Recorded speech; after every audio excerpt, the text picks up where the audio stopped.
takrir, yaitu persetujuan Rasulullah sallallahu alaihi wasallam, yaitu semua yang disampaikan Rasulullah kepada manusia sebagaimana Allah perintahkan pada beliau untuk menyampaikan pada manusia, itulah sunnah. Yang ini dimaksud tentunya adalah Islam secara keseluruhan. Jadi bukan yang dimaksud sunnah sini adalah sunnah, yaitu amalan yang lawan dari yang wajib, atau amalan-amalan yang kalau dikerjakan mendapat pahala, kalau ditinggalkan maka tidak berdosa. Bukan seperti itu, atau bukan dimaksud ini yang kita maksud. Tapi sunnah di sini adalah sunnah, yaitu Islam secara keseluruhan yang diajarkan oleh Rasulullah sallallahu alaihi wasallam. Dan kenapa kita memberikan istilah sunnah padahal Islam sudah merupakan hal yang sangat agung? Ini karena Rasulullah SAW telah memerintahkan kita untuk berpegang teguh dengan sunnah, yaitu sunnah beliau, apa yang disampaikan beliau alaihi salatu wassalam. Dan juga istilah sunnah ini lebih dikuatkan, meskipun tentunya sudah ada pada zaman Rasulullah SAW ketika beliau berkata kepada para sahabat, alaikum bisunnati, wajib atas kalian berpegang teguh dengan sunnahku, wa sunnatil khulafa ar-rasyidin al-mahdiyyin min ba'di, dan sunnah para khalifah yang mendapat petunjuk setelahku. Ini tentunya menunjukkan perintah beliau untuk berpegang teguh pada sunnah. Kemudian juga hadis yang masyhur juga yang beliau mewasiatkan kepada seluruh kaum muslimin agar berpegang teguh dengan dua perkara. Kalau itu dipegang maka tidak akan sesat selamanya, yaitu Alkitab was sunnah. Alkitab was sunnah. Dan dua-duanya adalah merupakan sumber dari hukum Islam. Jadi di sini kalau kita bicara tentang as-sabat ala sunnah, maksudnya adalah teguh di atas sunnah Rasulullah SAW, atas Islam yang diajarkan Rasulullah SAW. Dan istilah sunnah ini sangat masyhur di awal Islam setelah sepeninggal Rasulullah SAW. Di saat munculnya kelompok-kelompok yang menyimpang, kelompok-kelompok bid'ah, disitulah kemudian muncul ahli sunnah, orang-orang tetap berpegang teguh kepada sunnah. Ketika pada awalnya para sahabat, mereka ketika mendengar orang mengatakan Rasulullah SAW berkata demikian, Rasulullah SAW memerintahkan demikian, mereka langsung menerima awalnya. Tapi ketika sudah muncul kelompok-kelompok bid'ah ini, yaitu munculnya kelompok Khawarij yang mereka muncul di awal Islam, khususnya pada yang mereka memiliki kelompok yang besar, yaitu pada zaman Khalifah Ali bin Abi Thalib, yang kemudian disusul oleh kelompok Syiah yang mengaku mencintai Ahlul Bait, yang sebelumnya juga, yang setelahnya juga sebelumnya kelompok-kelompok yang menolak sifat-sifat Allah Subhanahu wa taala. Yang ini juga muncul di awal-awal Islam, yaitu di akhir zaman sahabat, sebagaimana dikisahkan oleh Abdullah bin Umar Ibnu Khattab radhiyallahu anhu tentang kelompok Qadariyah, kelompok yang menolak takdir. Disitulah kemudian mereka tidak menerima setiap orang yang mengatakan Rasulullah berkata demikian, Rasulullah memerintah demikian, ini adalah Rasulullah. Mereka tidak langsung menerima. tapi mereka menyeleksi. Dilihat ini siapa orangnya, dilihat siapa penyampainya, dilihat siapa jalan dari hadis tersebut. Maka kata Muhammad bin Sirin rahimahullah ta'ala, beliau adalah seorang tabi'in yang juga merupakan menantu dari Abu Hurairah radhiyallahu anhu. Beliau mengatakan sebagaimana dikatakan oleh Imam Muslim di awal sahihnya, beliau berkata kanu la yas'aluna 'anil isnad. Dulu para sahabat ketika tabi'in mengatakan kanu, maksudnya adalah para sahabat, karena menceritakan tentang guru-gurunya. Kanu yaitu para sahabat dulunya la yas'aluna 'anil isnad, mereka tidak bertanya tentang masalah sanad. Apa sanad itu? Yaitu rentetan rantai dari para perawi sampai Rasulullah sallallahu alaihi wasallam. Awalnya mereka tidak tanya tentang sanad. Ketika orang mengatakan qala Rasulullah, terima. Falamma waqa'atil fitnah, kelanjutan dari perkataan Nusirin, ketika sudah terjadi fitnah, yaitu munculnya kelompok-kelompok bid'ah, kelompok Khawarij, Rafidah, Syiah Rafidah, kemudian Qadariyah, Jahmiyah dan yang lainnya.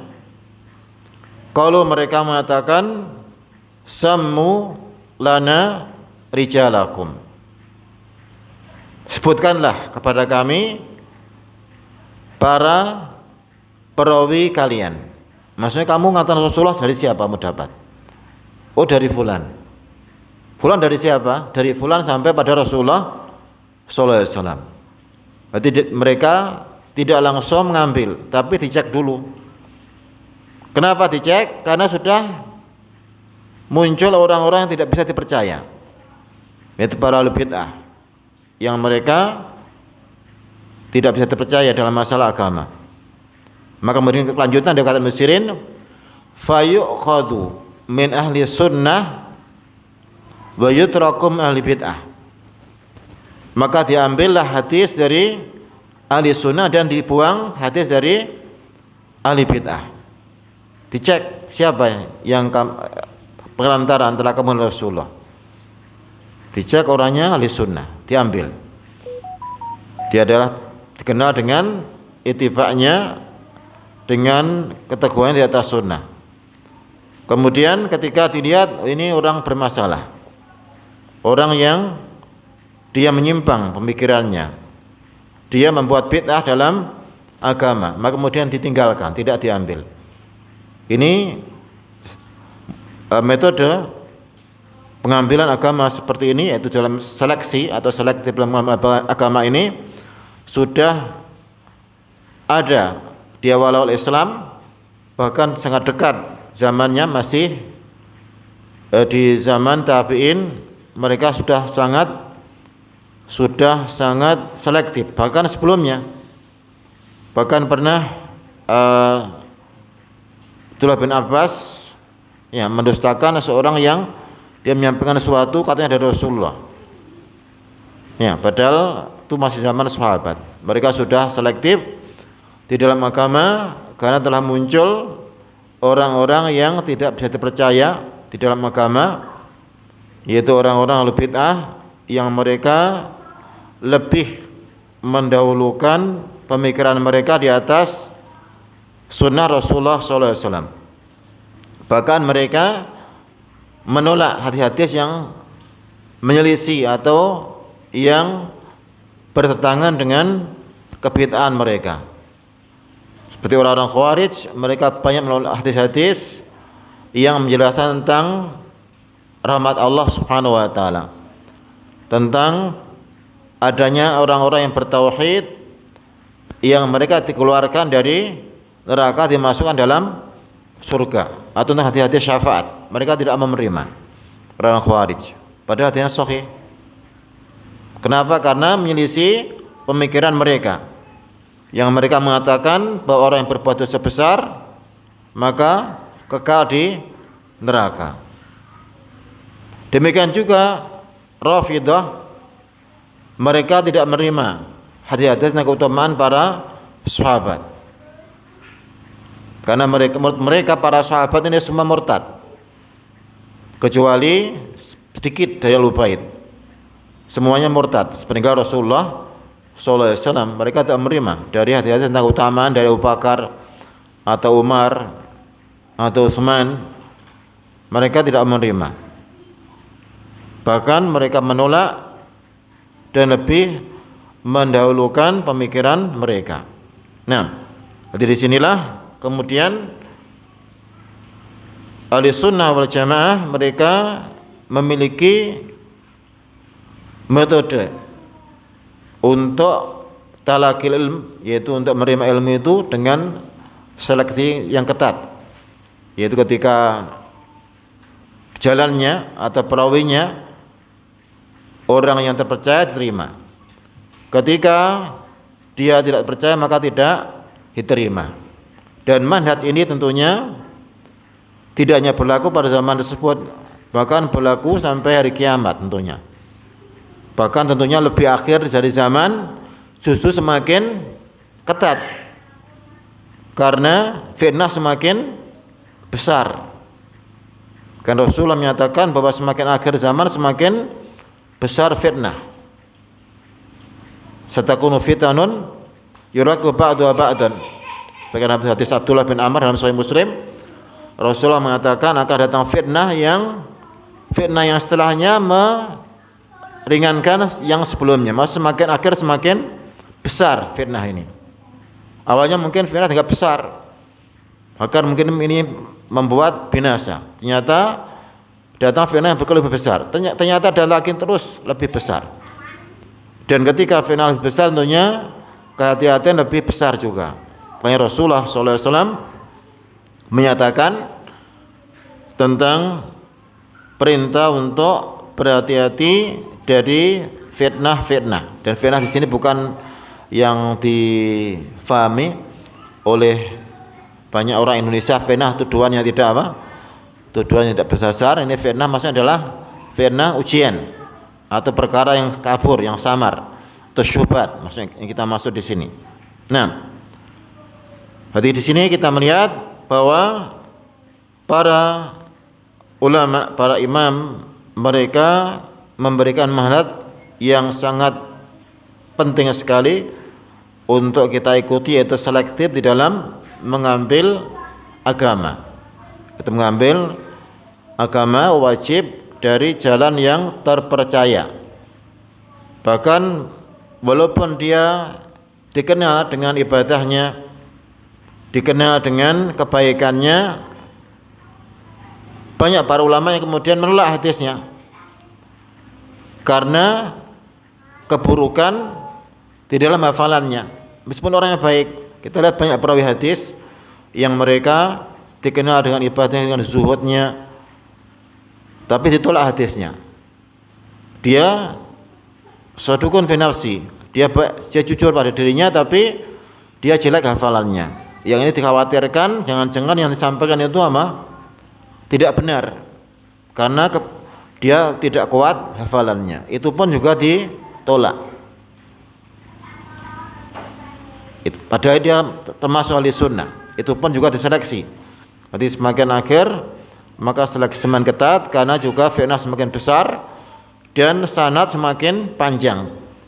Kalau zaman dulu mungkin antara perawi Rasulullah cuma 2-3 orang. Setelah makin akhir semakin panjang. Antara Imam Bukhari dan Rasulullah SAW yang paling tinggi itu 3 orang. Sulasiat.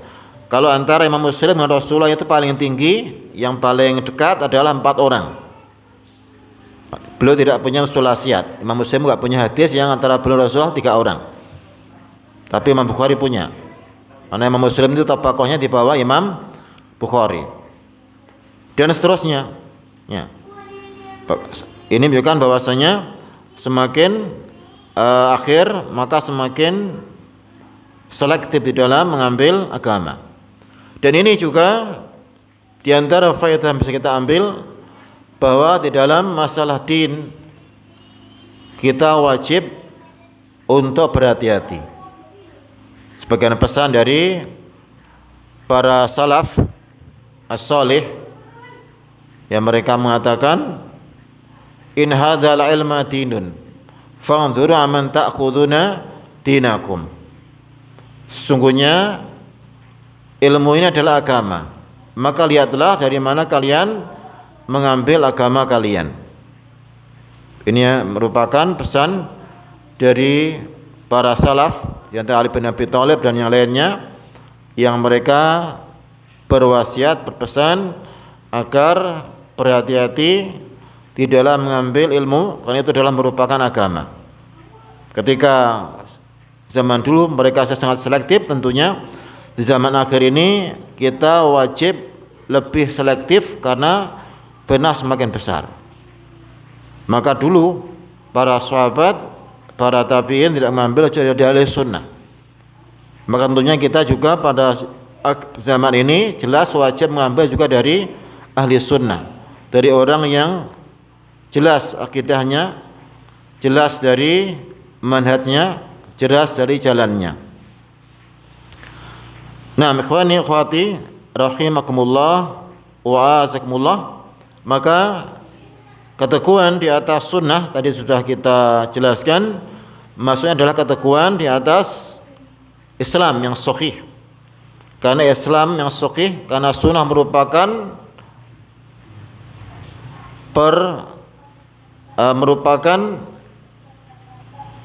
penampakan dari Islam yang sahih.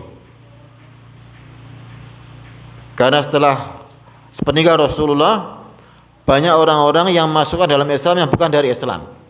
Sebagaimana itu kita sebutkan, ada kelompok-kelompok bid'ah seperti kelompok Khawarij yang masukkan pemikiran mereka, pemikiran takfir mereka, mengkafirkan pelaku dosa besar, padahal itu bukan dari akidah Rasulullah sallallahu alaihi wasallam. Atau pemikiran orang Rafidhah Syiah yang mereka mengkafirkan para sahabat dan menolak semua hadis kecuali dari Ahlul Bait, ini jelas juga bukan dari Islam. Jadi mereka masukkan apa yang bukan dari Islam dalam Islam. Makanya kalau ketika ingin teguh di atas Islam, maka teguh di atas sunnah, itulah yang benar-benar diajarkan oleh Rasulullah sallallahu alaihi wasallam. Maka di sini pentingnya tentang kesungguhan untuk kita teguh di atas sunnah, ya, bukan sekedar kita mengikuti Islam saja, bahkan mengikuti Islam yang sahih, itu Islam yang datang dari Rasulullah sallallahu alaihi wasallam. Dan Rasulullah sallallahu alaihi wasallam beliau telah memerintahkan kita untuk terus di atas jalan yang sahih. Bahkan selalu berdoa pada Allah Subhanahu wa taala. Bahkan di antara doa yang selalu kita ucapkan dalam salat setiap rakaat, bahkan yaitu ihdinas siratal mustaqim siratal ladzina an'amta 'alaihim ghairil maghdubi 'alaihim waladdallin. Ini kita baca di dalam setiap rakaat salat. Ihdinas siratal mustaqim, ya Allah tunjukkan kami jalan yang lurus. Apa yang lurus? Siratal ladzina an'amta 'alaihim, jalan orang-orang yang kau beri nikmat dari para nabi, para siddiqin dan syuhada dan sholihin. Ghairil maghdubi 'alaihim, bukan jalan orang yang kau murkai. Waladdallin, bukan jalan orang-orang yang sesat. Dan dimaksudkan orang yang dimurkai adalah orang-orang yang mereka tahu ilmu tapi tidak mengamalkan. Yang diantara pemuka orang Yahudi, meskipun bukan berarti Yahudi saja, ya. Bahkan juga dari kaum muslimin ada yang menyerupai mereka, orang-orang yang berilmu, yang tahu dalil tapi tidak mau mengamalkan. Tahu itu salah tetap melakukan. Tahu itu haram tetap melanggar. Tahu itu wajib tetap tidak mau melakukan. Itu adalah al-maghdub alaihim, orang-orang yang dimurkai Allah. Bukan hanya orang-orang Yahudi saja, tentunya orang-orang yang menyerupai mereka sebagaimana yang dikatakan oleh para ulama seperti Syekh Islam Taimiyah yang beliau mengatakan man fasada min ulama'ina fahuwa syabihun bil yahud. Siapa yang rusak dari para ulama kita, maka dia menyerupai orang-orang Yahudi. Karena dia ilmu tapi tidak mengamalkan ilmunya. Waladhdallin, bukan orang-orang yang sesat. Siapa yang sesat? Orang yang beramal tanpa ilmu. Yang paling pemuka paling depan adalah orang-orang Nasara yang mereka beramal tanpa ilmu. Karena kebodohan mereka melakukan ibadah-ibadah yang mereka ibadah padahal tidak datang dari Nabi mereka. Tidak pernah diperintahkan, dicontohkan oleh Nabi Isa alaihissalatu wassalam. Mereka menghalalkan yang haram, mengharamkan yang halal karena kebodohan mereka. Itu orang-orang Nasara. Dan ini bukan orang Nasara saja. Sampai orang Islam yang juga memiliki perilaku seperti itu juga sama, termasuk ad-dhalin, yaitu orang-orang yang mereka beramal tanpa ilmu, melakukan ibadah-ibadah tidak ada dasarnya sama sekali, yaitu bid'ah-bid'ah. Maka kalau bid'ah yang melakukan bid'ah-bid'ah yang tidak ada contoh dalam agama, maka mereka menyerupai orang-orang Nasara. Sebagaimana kata Syaikhul Taimiyah juga belum mengatakan man fasada min ubatina huwa syabiun bin Nasara. Orang yang rusak dari para ahli ibadah kita maka dia menyerupai orang-orang Nasara. Maka setiap ayat dari Al-Qur'an itu jangan kita anggap mesti itu orang lain. Dan kalau kita menganggap setiap ayat itu Yahudi, itu Nasrani, orang musyrik, tidak akan bermanfaat. Jadi kita berusaha untuk mengambil manfaat dari ayat itu. Kalaupun itu adalah sifat Yahudi, sifat Nasrani, apa tidak mungkin mengenai kita? Bisa saja mengenai kita. Kita juga berhati-hati dari sifat-sifat tersebut. Bahkan kita berdoa pada Allah akan dijauhkan dari jalan-jalan mereka, jalan Yahudi dan jalan orang-orang Nasara. Dan kita wajib untuk terus berdoa pada Allah, diteguhkan di atas hidayah. Makanya di antara rahasia kenapa kita selalu berdoa ihdinas siratal mustaqim. Mungkin ada orang yang dia bertanya, kita sudah diberi petunjuk, kita sudah masuk Islam, ya, kita sudah mengenal sunnah, untuk apa kita meminta hidayah? Ihdinas siratal mustaqim, untuk apa kita berdoa itu? Jawabannya, agar kita diteguhkan di atas sunnah, agar kita diteguhkan di atas Islam yang sahih. Karena tidak ada menjamin. Kalau sekarang kita tahu Islam, tahu sunnah, kemudian terus di situ sampai kita bertemu Allah Subhanahu wa taala. Karena hati manusia itu berbolak-balik. Sumyal qalbu li taqallubi. Dinampakkan hal itu karena apa? Berbolak-baliknya. Dan juga Rasulullah bersabda, inna qulubal ibad baina isbi'ain min asabi'ir rahman. Hati-hati manusia itu di antara dua jari dari jari-jari Allah Subhanahu wa ta'ala, yaqlibu wa kaifasya. Allah membolak-balik sebagaimana yang dia kehendaki.